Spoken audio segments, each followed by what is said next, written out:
Hello every one, ഞാൻ doctor Mahroof Thamassery from skin tan. അപ്പോൾ ആരിലൊക്കെ PML വരാം, ആരിലും PML വന്നേക്കാം. എന്നാൽ കൂടുതൽ കാണപ്പെടാറുള്ളത് സ്ത്രീകളിലാണ്. PML കൂടുതലായിട്ട് കാണപ്പെടാറുള്ളത് കൈകളുടെ മുട്ടുകൾക്ക് താഴെ, കഴുത്തിന്റെ അപ്പർ ചെസ്റ്റ് V ഏരിയയിൽ, കഴുത്തിന്റെ ബാക്ക് സൈഡിൽ, കാലിൽ, കുട്ടികളിലാണെങ്കിൽ തുടയുടെ ഭാഗത്തേക്ക്, കാലിന്റെ മറ്റു ഏരിയകളിലേക്ക് വന്നേക്കാം.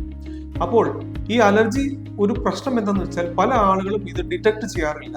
പേഷ്യന്റ് വന്ന് അലർജിയുടെ ചൊറിച്ചിലുണ്ടെന്ന് പറയുമ്പോൾ നമ്മൾ പരിശോധിച്ച് ഇത് വെയിലിന്റെ റിയാക്ഷൻ ആണെന്ന് പറയുമ്പോൾ പല ആളുകളും ഇത് അംഗീകരിക്കാൻ ഒരല്പം പ്രയാസം. പൊതുവെ തൊലിപ്പുറമെ അസുഖങ്ങളൊന്നും ഇല്ലാത്തൊരു വ്യക്തിക്കാകാം ഇതുപോലെ വരുന്നത്. വെയിൽ കൊണ്ട് ഒരു 2 മണിക്കൂറോ 3 മണിക്കൂറോ ശേഷം ഇതുപോലെ റിയാക്ഷൻ വന്നേക്കാം.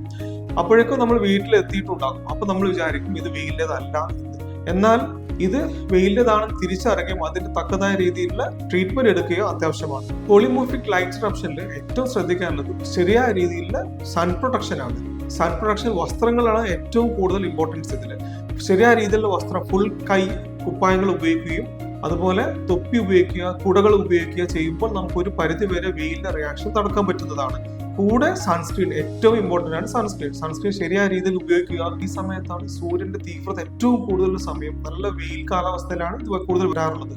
എന്നാൽ ഇതേ പോളിമോർഫിക് ലൈറ്റ് ഇറപ്ഷൻ തന്നെ തണുപ്പ് കാലങ്ങളിൽ വന്നേക്കാം ഇത് വരാൻ സാധ്യത ഉള്ള ആളാണ് എങ്കിൽ, അങ്ങനത്തെ ആളുകൾ ആ സമയങ്ങളിലും നല്ല രീതിയിൽ സൺസ്ക്രീൻ ഉപയോഗിച്ച് സൺ പ്രൊട്ടക്ഷൻ പാലിക്കുകയാണെങ്കിൽ ഒരു പരിധി വരെ നമുക്ക് പ്രയാസങ്ങളില്ലാതെ മുന്നോട്ട് പോകാവുന്നതാണ്.